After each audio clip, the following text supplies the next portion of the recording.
Orbiting 250 miles above, the space station provides us with the ultimate view of planet Earth. From this perspective, we ask our guests to engage with 6 questions that orbit around wonder and stories of hopefulness. For the next few minutes, this is our Wonderspace. Welcome to the 104th episode of the Wonderspace podcast, which is an expression of a family trust called 𝘵𝘵. My name is Steve Cole, and since September 2020, I have asked the same 6 questions to over 100 people from around the world.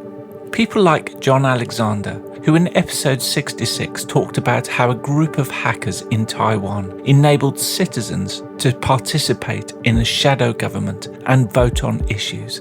In his story of hopefulness, John brilliantly builds the story to one of these hackers becoming a government minister and leading a citizen-led response to the pandemic, which has been one of the most successful in the world. We are thrilled once again to be drawing from the wonder of Ask Nature, who look to nature for inspiration to solve design problems in a regenerative way. Here is another moment to help us re-wonder. Fungi growing on a heavy tree limb near your house may seem threatening, but in the rest of nature, they can be a sign of a rich and thriving ecosystem. In fact, their ability to break down the wood of one tree is part of what makes it possible for other trees in the future to grow. Fungi do this by secreting a versatile variety of enzymes. These enzymes spark chemical reactions that disintegrate a wide array of the toughest and most complex organic materials, including bone and wood. They can even take on toxic complex chemicals such as oil and heavy metals and render them harmless. The end result is healthy soil, a rich combination of useful nutrients with pockets of air that can absorb and hold water, providing the perfect matrix in which a new generation of trees can grow. This week on Wonderspace, we orbit with Josh Liu, a tech entrepreneur who honestly shares about the challenges and personal cost of pursuing a Silicon Valley startup. Today, Josh is the co-founder of a tech company called Mosa, which is a cycle parking data and services platform that is about to go into mass production with Giant, who are the largest bike maker in the world. This is in response to the fact that in the UK, a bike is stolen every 90 seconds. With this expansive overview of Earth, I start by asking Josh, if we could do a flypast over any part of the world that is significant to you, which place, city or country would it be and why?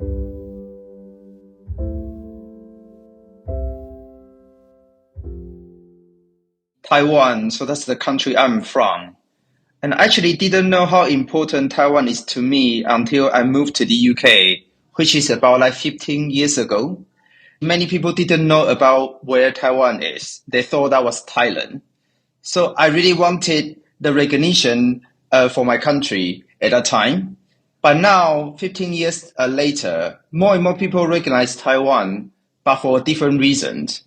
And last year, The Economist called us the most dangerous place on Earth. And it's because we are the next potential war zone due to the conflicts we have with China. And at this time, what I want really for my country is about survival. Taiwan is a beautiful island with lovely people. We also enjoy democracy and freedom. And I really, really don't want to lose that. And that's why actually Taiwan is really significant to me, even more than ever. Josh, give us a glimpse into your life story so far with an emphasis on what you are doing currently. I was born in a normal family in Taiwan. And we actually live in a society that actually the society will tell people what to do and don't want people to stand out. And I'm actually quite good at doing that. So I did fairly well at school. I went to a decent universities as the society told me to. I got a decent job after graduations at a blue chip company. I then came to this country to do my MBA, again, as the society told me to. But when it came to the end of my MBA, and I didn't know what's next, because I thought I was following the path towards success. but then no one tell me what to do anymore at that point. And that's the time I started to think about what I was good at. And I'm actually an idea person. And I thought perhaps this would be the timing for me to actually nurture my own ideas and become an entrepreneur. Having said that, I actually went into the same pattern very, very quick. I quickly drank the Kool-Aid in the startup world. Everyone says that the path to success is to raise a lot of money and go to Silicon Valley. They call that go big or go home. And that's exactly what I did. And then so I raised money for a startup I work at that time, and I moved to San Francisco. But unfortunately, things didn't go as planned. And then my startup wasn't a success. After actually trying there for 2 years, and I realized that actually the startup actually is a failure. And at that time, I feel I was a failure as well. So I moved back to the UK. I didn't just lose 2 years of my time, I also lose my marriage. And I actually really focused on my career and career only. And I didn't really pay too much attention to people who care about me and who love me. That's actually a wake-up call to me. I started to think about what are the things that are important to me. I knew it wasn't the money, it wasn't success. I knew I love technology, and I love it because it can actually make people's life better and also make the world better. And that's how I got into an area called Internet of Things, IoT technology. And that is a technology that can make things smart in your day-to-day life. And I also started to think about the issues I care about myself deeply and how I can use IoT technology to solve those problems. And as a cyclist myself, I'm really frustrated with bicycle theft problem, and I'm not alone. So in the UK, every 90 seconds, one bike stolen. And 90% of the reported bicycle crime just go unsolved. The frustration is real. So that's how I started to work on this idea or this venture, Mosa, with my co-founder, Simon. And we wanted to use technology to address the bicycle theft issue so that we can bring secure parking to everyone for free using IoT technology. And we are on a mission to work with space owners to keep your bike safe and also running smoothly, hassle-free. Every startup has its ups and downs. And because now I'm working on the missions I care about, as I told you earlier, and that mission is bigger than me, bigger than my ego, that can actually carry me through ups and downs and also keep me motivated. And actually, because I knew that actually it would be really important to get important partners involved there. So I hustled my way to convince our dream partner, Giant, the world's largest bike maker in the world, to work with us on our technology and to make everything happen. Where on earth is your place of reset or recharge? It's a really interesting question. I would say that's the inner space within me. When I was at a low point of my life, I started to learn about mindfulness and meditation. And for me, meditation is a way to reset. Essentially, you quiet your mind and go to the space that has no thoughts. And when we stay there for 10 to 15 minutes, you literally reboot your mind. You feel peaceful and calm when you are in your own inner space during meditation. And after meditation, your thinking is much more clear and much more sharp as well. You feel like you're ready to face whatever comes to your way in your life. What wonder of the natural world excites you the most? I would say actually the ocean. Because every time when I see the ocean and how massive it is, it always reminds me that how small I am as a person, also how petty maybe my worries are. And I enjoy swimming in the ocean, which gives me a sense of freedom. I also enjoy scuba diving as well. When I dive in the underwater world, which is so peaceful, and also you see just different creatures, different fishes that you don't really usually see. And I just can't help but just amazed about the beauty of the ocean. Also, I feel the ocean humbles me as well.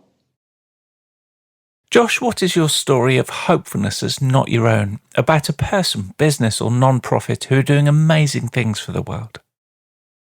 I would say it's about an organization called the Royal Academy of Engineering. And I was lucky enough that I used to work as part of the organization part-time as a startup coach for one of their programs called Leader in Innovation Fellowship. Essentially, Royal Academy of Engineering, they send people like me to support innovators and researchers in developing countries that they have partnership with. So essentially, we go there to help those innovators to turn their ideas, their innovations into impactful and sustainable ventures. And when you live in the developed world, you sort of lose touch about the issue that actually really bother people in a developing world. And for me, I learned a lot through this program, this process. I help entrepreneurs who actually try to use 3D printing to produce low-cost prosthetic arms that people can afford in his country. I also help another entrepreneurs that bring mobile and hygienic toilets to remote villages in Africa that they don't have proper toilets to use. So I feel like Royal Academy of Engineering is doing a great job. The reason is that it's not really about how much funding you can give those developing countries there. And I think the reason I feel what I do is really meaningful is because that they actually teach and show how innovations can improve people's life, inspire smart people there, innovators there to do so. And I'm really fortunate to play a really small part in their great work. But that is just part of the program they run. They have other amazing things under the big umbrella and supporting developing countries in different ways there, which is really, really inspiring to me. Finally, as we prepare to re-enter the Earth's atmosphere, what insight, wisdom or question would you like to leave with us? I would say make peace with where you are and who you are. Because when we were younger, we thought like our life would be sorted and better once we got older. But then you realize, looking back, that's not the case. You just have different problems, different challenges at different stage of your lives. And everything is just part of the journey. So it's the same like when you think that when you get richer, when you become more successful, again, your problems will go away. Again, that's not the case as well. So because I've been an entrepreneur for a long time, I've met other successful entrepreneurs as well, and including some close friends of mine. And you just realize that they are just dealing with different problems and also with different challenges there. We all have our journeys, and then you have yours, they have theirs. There's no point to get jealous and to envy. And I think the important thing is about make peace with where you are and also appreciate what you have got.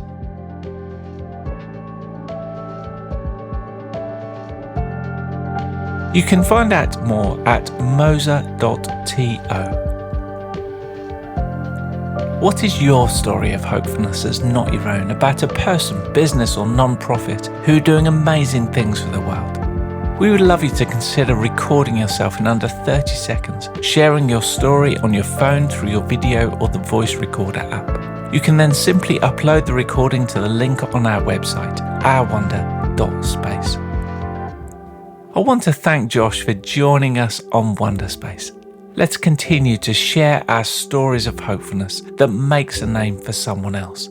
We need them like never before. Thanks for listening.